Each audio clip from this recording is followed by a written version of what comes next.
What you doing, readers? I'm the AC, and I'm going to talk about AR Dragonfly Volumes 9 and 10 by Joshua Piedra with character art by Alex Garcia. So, there's a lot in these two volumes. Probably should have done them separately, but I had them both, so I wanted to do them both, and they tie in really nicely together. So, if you're not caught up yet, like usual, this is going to be very spoilery. So, read them first. Or if you don't care about spoilers like I do, go ahead and listen. Read them whenever you want. Just read them. That's the main part I'm getting to. But yeah, oh man. I'm going to start with volume 9, of course. Because, a lot happens, and there's a lot of big changes in both of them. We get to meet a lot of new characters, and we get to see some more older characters that haven't really been around recently or since for a while. But let's start with volume 9. So, if you remember where we left off, Kaido moved in with Amber. Things are going great with them. Haven't really seen Lin in a while. They're still worried about her, but they're trying to give her space to see where she's going to go and how she's going to recover from Takumi's death. So, the first big plan as a couple living together is to go on a date to the Legacy of Champions tournament. They were supposed to go for the 2v2, and of course they can't. But Kaido thought it would be a cool idea to go as an audience instead. Well, a few things happen while they're at the tournament. First, they're there as an audience, of course, but that doesn't last too long as Daniel and McDermott sees them, ask them if they would like to announce the winners. And they agree, of course, but they're also having to get used to being celebrities out in the open. They're meeting a lot of fans and stuff. The other thing that happens is they announce a new expansion for Blazing Auras called Rise of Innovation. It seems like a cool thing, going to be some new classes and maps and whatnot. But, yeah. Once they're up on stage announcing the winners, Kaido gets this, I guess, an inspirational moment, a little nice moment seeing that there's these new winners, this new, I guess, a new generation of Blazing Auras. It's still a pretty new game, but the winner of the 1v1s at least was a girl named Timeout. The runner was named Scar, and Kaido sees this and is like, you know what? There can be more winners, even though Amber and him are the top. He's like, I'm not going to do any more competitions or tournaments. Makes this announcement on stage, out of the blue, shocks everyone, including Amber, but then Amber, not in a big announcement, also agrees with Kaido and makes the same kind of declaration just to Kaido. The other big thing that comes from this is, remember Rebecca, Kaido's old neighbor? Yeah, she's been stalking them this whole time. She was following them at the Legacy of Champions tournament. She eventually shows up to things and stuff to see Kaido. She also finds out where Kaido and Amber live now, moves into the same building. A lot of big jumps. Yeah, a little creepy. Turns out she's more desperate than creepy. Her backstory eventually was revealed is she kind of has an abusive family and she kind of is fleeing from them, and that's why she was living in an apartment. That's why she left that apartment, because her family found out where she was and moved to a different place, and now she was really looking for a job, so she asked Kaido if he can help her get a job at things and stuff. He's not crazy about the idea, but he's like, sure, I'll tell Sebastian. Well, she shows up, and Sebastian doesn't really help, even though he said he would. But speaking of things and stuff, there's been this idea thrown out that they're going to start exclusively only doing Blazing Auras stuff. Of course, they have to get permission from like Nickname Studios and all this stuff. But long story short, things work out. They made this partnership, and it seems like it's going to be a really great deal for everyone. Story will still be Sebastian's, but just a partnership with Blazing Auras. Sell all the merchandise, do some meet and greets, but that also means he's going to have to hire more people, so that's why he hired Rebecca. He also hires a few other people, a girl named Crystal, who was Scar in the tournament, a guy named Devin, who is also a competitive Blazing Auras. He's matched off, how you say it? He's competed against Amber lost, of course. And then Vance, who is a military kid who knows stuff. And then this leaves with Kaido and Amber. They are the general managers now because they made this deal like they're going to start streaming the game. And they seem all for it because why not if it's going to help them out. They never really thought of streaming before, but hey, okay.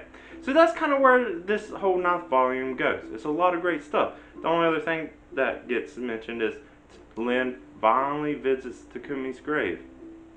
Really touching moment for her. Kind of gets some comfort in it. Finally starting to move on from that. But she's also mad at Kaido.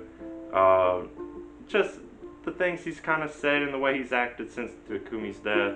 But I don't know. I guess it's understandable. But yeah, there's also this weird thing of like Kaido is move on. Is Lin going to eventually be able to move on?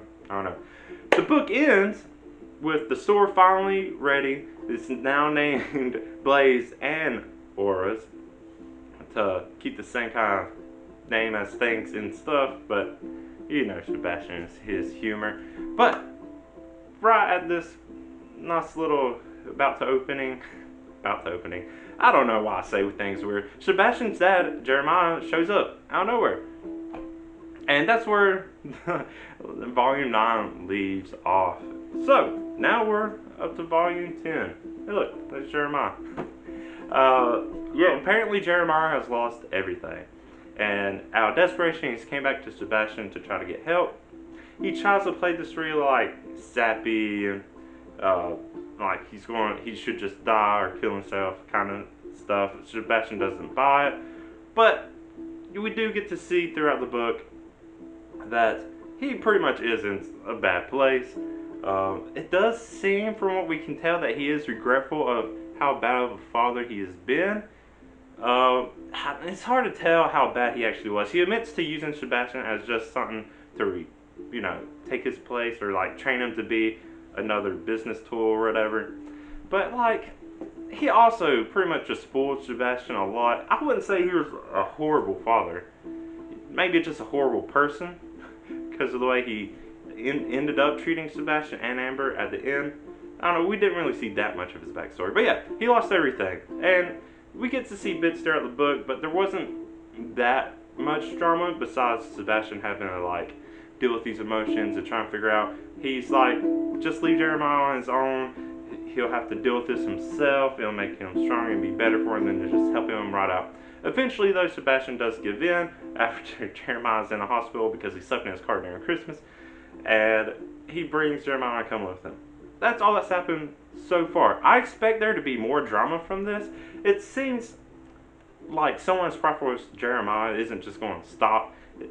We see a lot like once someone as powerful as them, even after having a rough time, once they get back on their feet, they pretty much just go right back to it.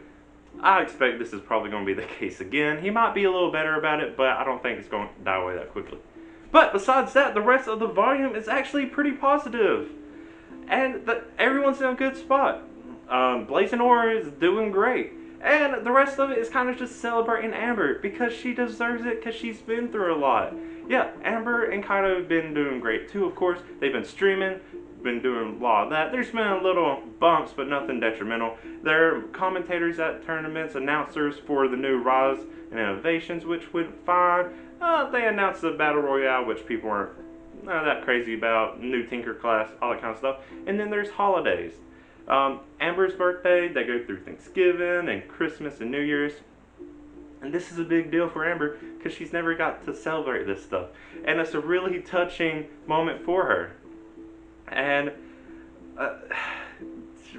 her parents were, I don't know, not so, just bad. But the fact they don't celebrate holidays and stuff, maybe it makes me think of them as like, are they Jehovah's Witness too? Who really knows? Besides the little bits we get of them being just neglectful and bad parents, we don't really know that much about them personally. But yeah, and then Kaido, his parents are going to move, and Amber has felt like they were also kind of her family, the first ones to do a little bit of family stuff with her. So it's not only touching for him, but also her. And he's also having to deal with these feelings of always actually going to be on his own. But, he's a big boy. He'll be able to take care of himself. I'm not too worried about that. Now, what's everyone else doing? Well, Jessie apparently is really good at numbers, we come to realize. She's able to do all the books for the business and stuff. She tells Sebastian she'll be better at this. He agrees. Everyone agrees because she kind of just sucks at game stuff. Not only that, eventually she asks Sebastian out and they start dating. Aww. That's kind of where that goes. Sebastian has a meeting with the rest of the employees. What all this means is, one, he's being transparent, which I love. I'll always be transparent when it comes to stuff like this. It keeps a lot of trouble away. But also that means he has to hire someone new, so he hires Crystal's boyfriend, who I forgot the name of. And then Rebecca and Lynn, during a New Year's party with Kaido and Amber, they have a little bit of wine and stuff. Rebecca ends up kissing Lynn. One is sweet, but it's not. The aftermath of this isn't detrimental. Lynn kind of just blows it off. She's like, oh, whatever, okay. She's like, doesn't make a big deal about it, but she's also pretty persistent on being like, look, I'm not bi or lesbian. I was like, okay, well, nobody cares if you are. But Rebecca actually just is really started a crush on Lynn. And also, they must be really lightweight drinkers, because all they did was one bottle of wine. Kaido and Amber said they had one glass. And then the rest was Rebecca and Lynn. Sorry, I'm getting into drinking math here. Usually a bottle of wine, depending on how big your glasses are 4 to 6 glasses. I guess, depending on the situation, that could be a lot. I don't know. I can drink easily a bottle by myself, but I'm a big dude. Anyways, so that's what's going on with each character. Things are going great. Not only that, while Kaido's streaming one day, he gets a message about an underground arcade called Cyberden. Him and Amber go and check it out. It's run by a dude named Joe. This seems like a legitimately great place for gamers. There was no negativity the entire time they were there. And it was great. It seems like a great place to go. It seems like a place I would go a lot. A few years ago, before the place shut down, that was just, a beer keg kind of deal. It seems like the same kind of vibe with this, except for even more game focused and just awesome. Kaido ends up playing a match in a tournament because he's been going, it's like, oh, he can do underground tournament kind of things.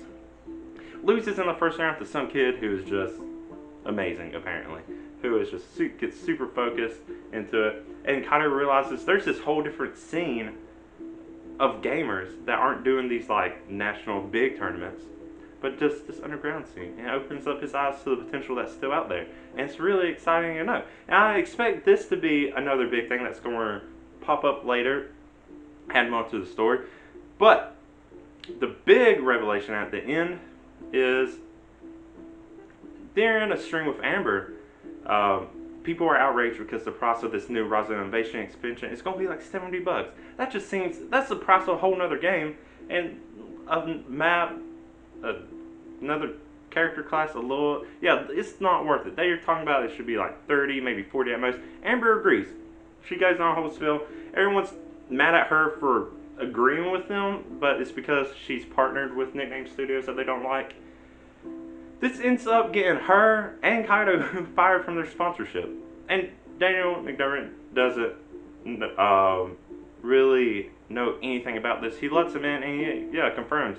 Yeah, they're fired, but like I said, the deal they had were good. Their streams are their own. They can still keep streaming. They're just not sponsored anymore, which pretty much means it doesn't matter if they're sponsored or not at this point, because their numbers go up after this announcement.